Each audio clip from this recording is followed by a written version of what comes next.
ঝিনাইদহ কুষ্টিয়া মহাসড়কে আজ সকাল আনুমানিক 10টার সময় শৈলকুপা উপজেলার মির্জাপুর ইউনিয়নের মোহাম্মদপুর বাস স্ট্যান্ড এলাকায় চলন্ত রূপসা পরিবহনে আচমকায় আগুন ধরে যায়। এ সময় তড়িঘড়ি করে বাসের হেলপার, ড্রাইভার ও যাত্রীরা প্রাণ নিয়ে বের হতে পারলেও বাসটি প্রায় 1 ঘন্টা ধরে পুড়ে একেবারেই ভস্ম হয়ে গেছে।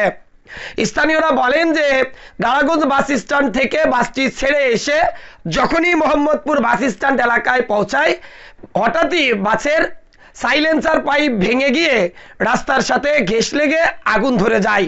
তড়িঘড়ি করে ড্রাইভার বাসটি থামানোর চেষ্টা করেন, তবে যতক্ষণে বাসটি থামিয়েছেন ততক্ষণে বাসে আগুন ধরে গেছে। সে সময় আগুনের খবর পেয়ে তড়িঘড়ি করে বাসে থাকা সকল যাত্রী, হেল্পার ও ড্রাইভার বাস থেকে নেমে বাইরে আশ্রয় নেয়। এরপরই বাসে আগুন ধরে যায়। স্থানীয়রা ও শৈলকুপা ফায়ার সার্ভিসের কর্মীরা প্রায় 40 থেকে 45 মিনিট চেষ্টা করার পর আগুন নিয়ন্ত্রণে আনে। যতক্ষণে আগুন নিয়ন্ত্রণে আসে ততক্ষণে রূপসা পরিবহনের এই বাসটি পুড়ে একেবারে প্রায় ছাই হয়ে গেছে। বাসে থাকা একাধিক যাত্রী আমাদেরকে জানান যে বাসটি হঠাৎই চলতে চলতে বিকট শব্দ হয়। এর কোনো কিছু বুঝে ওঠার আগেই ড্রাইভার বলতে থাকে, বাসে আগুন ধরে গেছে, আপনারা দ্রুত নেমে যান।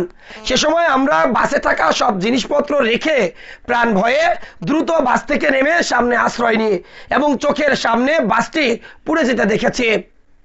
শৈলকুপা ফায়ার সার্ভিসের কর্মীরা বলেন যে খবর পাওয়া মাত্রই তারা অতি দ্রুত সময়ের মধ্যে ঘটনাস্থলে এসে আগুন নিভানোর কাজ শুরু করে।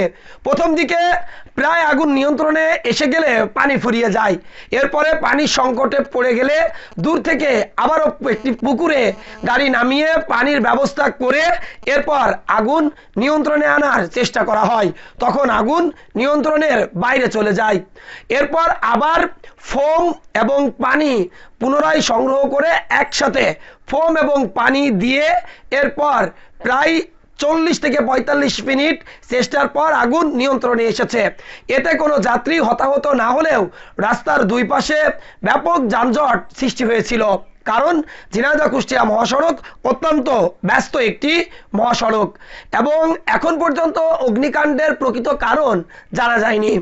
ধারাবাহিকভাবে এই আগুনটি জ্বলতে জ্বলতে যখন শৈলকুপা ফায়ার সার্ভিসের কর্মীরা আসে, কিন্তু তারা এসেও কিন্তু আগুন নিয়ন্ত্রণ করতে পারেনি।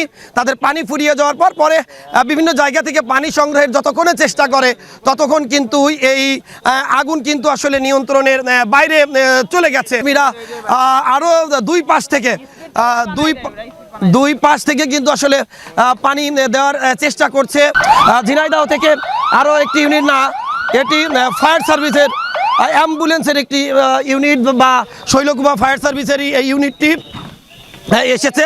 যে আগুন নেভানোর জন্য যে কার্বন ডাই অক্সাইড যেটি সব থেকে বেশি প্রয়োজন, সেটি কিন্তু শৈলকুপা ফায়ার সার্ভিসের কর্মীরা তারা এখন এনেছেন। জানেন যে এরকম আগুনের এর আগে কিন্তু শৈলকুপাবাসী কখনো সাক্ষী হয়নি। বিশেষ করে এই ঝিনাইদহ কুষ্টিয়া মহাসড়কের উপরে এভাবে যে দাউ দাউ করে আগুন জ্বলে সেটি কিন্তু আসলে আমরা আগে দেখিনি। আমি যেটি বলছিলাম যে সেনাবাহিনীর সদস্যরা এসেছেন। জানেন এখন কার্বন ডাই অক্সাইড এই আগুনের মধ্যে দিলে আগুন দ্রুত নিয়ন্ত্রণ করা সম্ভব, তাছাড়া কিন্তু আর নিয়ন্ত্রণ করা সম্ভব না। যাদের শ্বাসকষ্ট আছে তারা কিন্তু সরে যাওয়া ভালো, কারণ এখান থেকে কিন্তু একেবারে অক্সিজেনটি বন্ধ হয়ে যাবে, তারপরে আগুন নিয়ন্ত্রণে আনা যাবে। এটি এখন আমরা দেখছি ঠিক সেই যে তৈজস যে পদার্থ সেটি দেওয়া হচ্ছে। একই সাথে কালো ধোঁয়ায় লেলিহান শিখায় কিন্তু জ্বলছে। শৈলকুপা উপজেলার মির্জাপুর ইউনিয়নের চলন্ত একটি বাসে দাউ দাউ করে কিন্তু আগুন জ্বলছে। এখন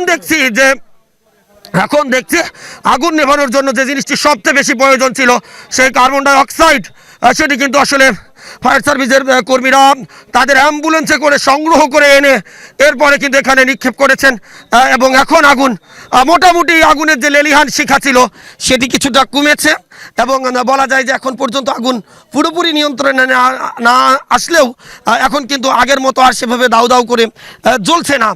সব মিলে বলা যায় যে একটি মানে ঝিনাইদহ কুষ্টিয়া মহাসড়কে এরকম ঘটনার সাক্ষী এর আগে কিন্তু এই সড়ক ব্যবহারকারীরা কেউ কখনো হয়নি।